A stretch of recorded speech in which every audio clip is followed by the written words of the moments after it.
అదే RTV app వార్తల్ని క్షణాల్లో చదివే అవకాశం ఉంటుంది. ఒక న్యూస్ పేపర్, ఒక టెలివిజన్ ఛానల్ మీ చేతుల్లో ఎప్పుడూ ఉంటాయి.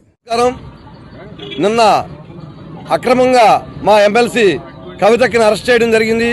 ఈడీ వారి సహాయంతో మోడీ గారు అక్రమ అరెస్ట్ చేయడం జరిగింది. దాని యొక్క సందర్భంగా ఈ రోజు నర్సరావుపేటలో ఈ యొక్క వినూత్న రీతిలో కళ్ళకు గంతలు కట్టుకుని మా బీఆర్ఎస్ శ్రేణులు నిరసన తెలియజేయడం జరుగుతుంది. ఎక్కడైతే స్త్రీలు పూజించబడతారో అక్కడ దేశం మహోన్నతమైన స్థానంలోకి వెళ్ళిద్దని పెద్దలు చెప్పారు.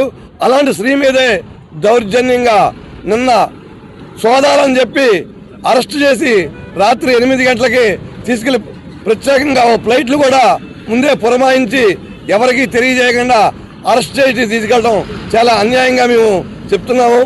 ఎందుకంటే వెళ్తే బీజేపీకి వెళ్ళాలి, లేకపోతే అరెస్ట్ అవ్వాలి అనే ఒక సైద్ధాంతిక సిద్ధాంతంతో ఇలా బీజేపీ గవర్నమెంట్ పనిచేస్తుంది.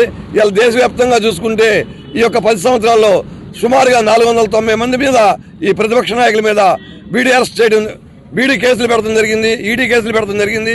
అందులో భాగంగానే నిన్న కవితక్కను కూడా అక్రమంగా అరెస్ట్ చేశారు. ఎందుకంటే ముందు కనీస ఇన్ఫర్మేషన్ కూడా లేకుండా మేము సోదాలు చేస్తున్నామని చెప్పి ఫ్లైట్ని ఆమె పేరు మీద బుక్ చేసి అంతా ప్రీ ప్లాన్డ్గా ఆమెను తీసుకెళ్లి అరెస్ట్ చేయడం చాలా హేతకరమైన చర్య అని మీ సందర్భంగా మా యొక్క నర్సరావుపేట మండలం నుంచి ఖండిస్తున్నాం. మరిన్ని వీడియోస్ కోసం ఛానల్ ని సబ్స్క్రైబ్ చేయండి. లేటెస్ట్ అప్డేట్స్ కోసం వాట్సాప్ ఛానల్ ని ఫాలో చేయండి. అండ్ లింక్ డిస్క్రిప్షన్ లో ఉంది.